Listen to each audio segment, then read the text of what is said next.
Before the video officially starts, I want to remind you about my pinned post and giveaway.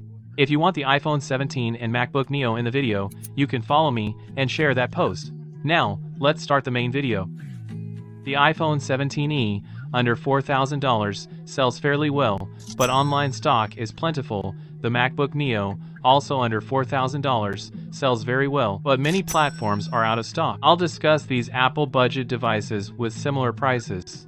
As the cheapest Apple phone and laptop on the site, how do they perform in daily use? I used them outdoors for a month to test their performance. I'm not a professional reviewer, so this video will be quite subjective.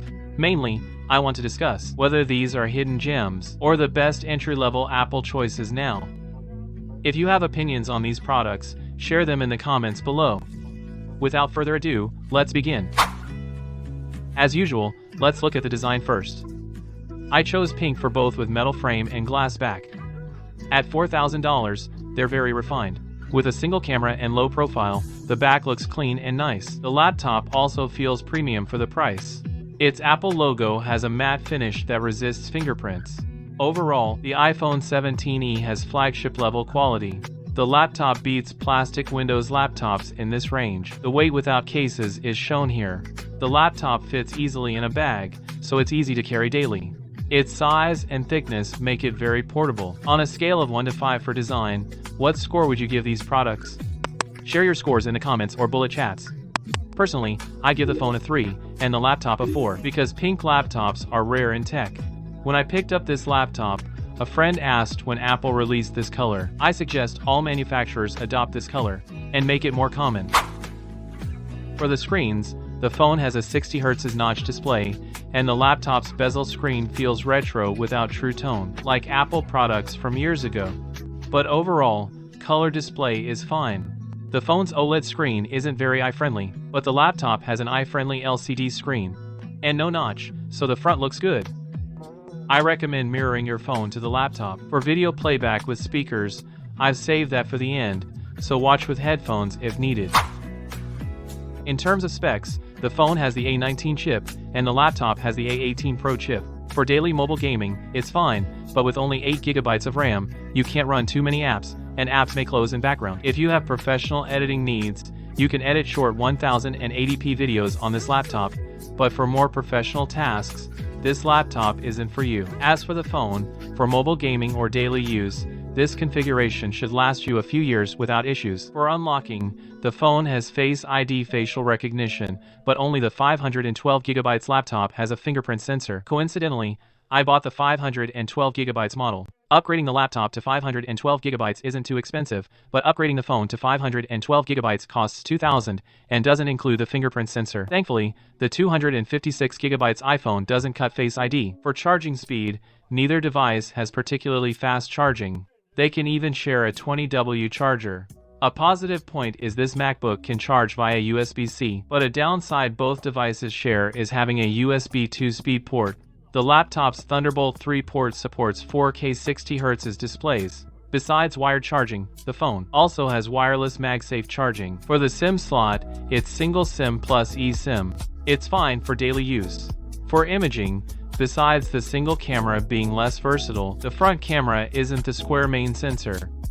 Selfies are a bit less convenient. The phone's buttons feel quite firm. It doesn't have a dedicated camera button I'd rarely use. The laptop's keyboard also feels good to me. Note the laptop's trackpad is mechanical, not a traditional haptic one. But this click anywhere mechanical trackpad is better than many Windows ones. The only downside might be it can't be silent. The iOS 16 and macOS 16 integration works well. The Apple ecosystem speaks for itself. The more Apple devices you have, the better it gets. A feature I use daily and love is viewing my phone screen on the laptop. The laptop screen is easier on the eyes. AirDrop is also more stable for file transfer, easing the pain of USB 2. The liquid glass UI effect still looks odd to me. Updated to the latest system, daily stutters and frame drops are much reduced. But one thing I must mention, after the laptop's control panel was changed, I really can't get used to it. Deleting apps feels less convenient now. By the way, Apple's China AI briefly launched and was quickly removed again. Friends who tried it said it was a half-baked experience. Sadly, my devices didn't get the update. I look forward to a proper China AI comparison when it's officially out. Overall, as Apple's most affordable entry-level products, I think they're decent enough. Even if the SE is criticized for being cut down too much, I still like that. You don't know what's so great about it, but you just feel it's good vibe. A new Apple device under $4,000 post-subsidy that gets you into the Apple ecosystem.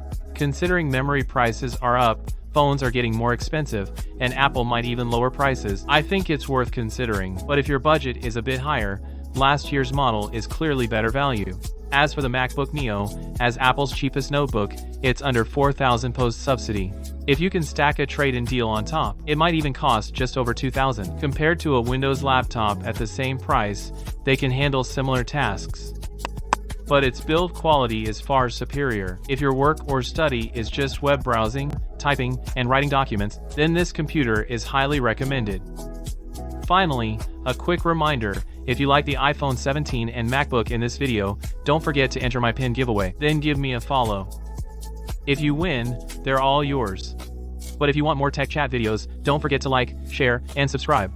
Thanks for watching.